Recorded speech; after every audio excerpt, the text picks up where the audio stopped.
Hello everyone. Welcome into a brand new Rush Wars video. And today we are talking about something that I think a lot of people need some help with, and it's one of the best things in the game. We're talking about defenses and how I make my defenses, how I've seen a lot of people make theirs, so we can make better and better bases, so we can get more and more stars. So of course, you only get one base a day.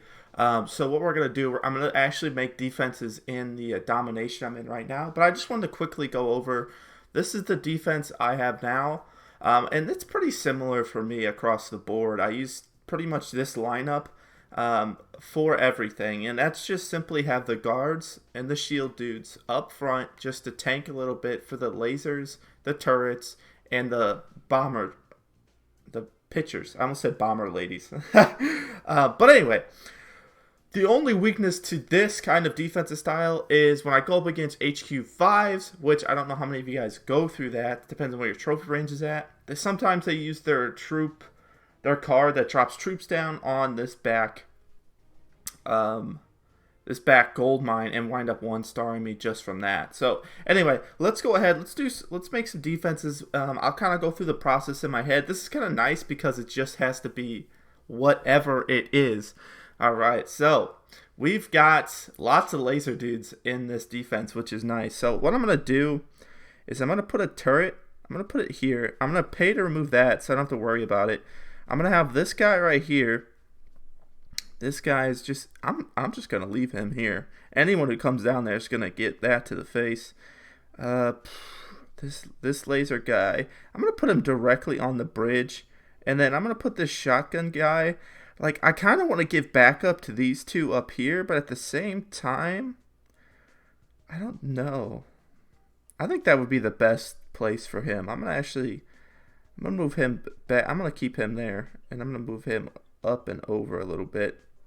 That way we can just kind of weaken them up so our turret and everything else can take them out. So there's that defense. It's really making an effective defense kind of changes every day. It just depends on what people are attacking with it. Like overnight, I think I gained almost 100 trophies, but it's because of the base I have. Like no one can beat that base very often. So the spawner, I'm not a huge fan of the spawner, but it can be pretty good if you use it right. So what I'm going to do actually is I'm going to put these guys here. I'm going to bring this laser guy down here. And that way this spawner, these guards, and the laser guy who has guards behind him can really just do some massive damage to his units. So I think I'm going to leave this gorilla and troopers right there because that's just a good solid defense if they push up from the top. And if they somehow manage to get through everything on the bottom, that's like a whole nother group they have to deal with. So as far as these guys, I might put them right here just so they're still guarding this back. So we'll go down one. I want them to still guard that back gold mine, but I also want them to be able to get into the fight if they're needed. So I think I'm just going to leave it like this. It's pretty strong. It's pretty good. We're going to go ahead and save that one. And then we've got one more here to do. And as you can see, I waited to like the last minute to do it. We have 12 minutes till domination starts. But anyway, let's jump into this one. Let's see what we got to work with. Couple of gorillas. So this defense kind of sucks. I'm not going to lie. These defensive troops kind of sucks. And this base, I wish I had the lasers on this base. Alright. So I think best bet, I'll put gorilla here. I'm going to put the bomb in front of him, obviously. I'm going to put the spawner here. That way it can kind of spawn on both sides. We'll move him back a little bit to here. The tank, should the tank go in between? I don't want the tank to get stuck and have to move too much. But I think I'm going to put the tank right here.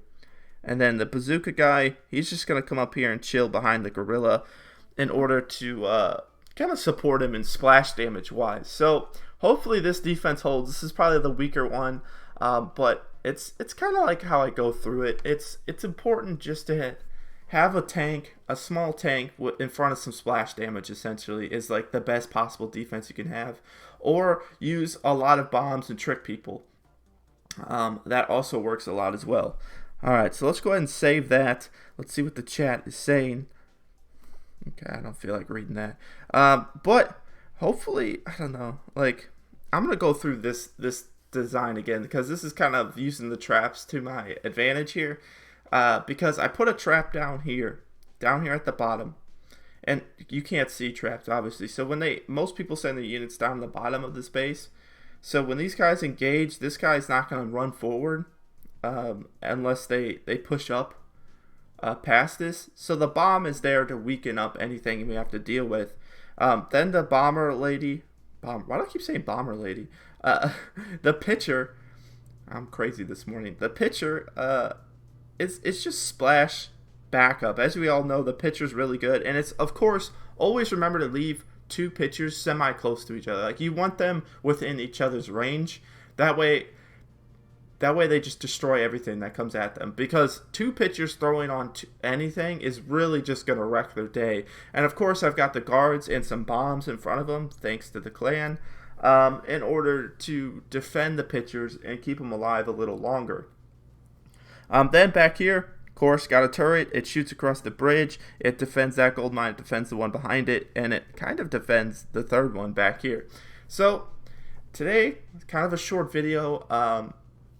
Just kind of some defensive tips and tricks. I can't really think of anything more besides worrying about that spell. And the spell I'm talking about is this one I've been running into recently. Oops, that's not spells. It's this one right here. So you have to be, what, HQ 5, I believe? Yeah, HQ 5. So if you're not at least around like 3,000 trophies, I doubt you'll see this too much. It just drops 2 troops on top of anything. Here, I can preview it. Why explain it? Yeah, see, so you kind of distract stuff and you drop it down and they do some work. But anyway, that's one thing to keep in mind. Don't use all pitcher bases. A, you don't want to be that guy, and B, it's very easy to beat if they have an air unit. So, don't be that guy. Also, what's really good on defense, obviously I'm not HQ 5 yet. This is kind of more for HQ 4. Oh, I forgot they moved it to HQ 6. So if you're lucky enough to have this HQ 5, or if you're HQ 6, this is really good on defense. It's fantastic on defense. The rocket truck's alright on defense. It can be good. It can not be good. I see a lot of people using them, and I have no fear against them. Unless they're really high level and they just one-shot all my troops. And this guy is terrible on defense. Don't use him on defense. But anyway, guys, that's going to do it for today's video. Hopefully, we'll be going HQ 5 pretty soon. We're at 14,000 gold. We need 20,000 gold. That is the dream. Today's kind of a short video.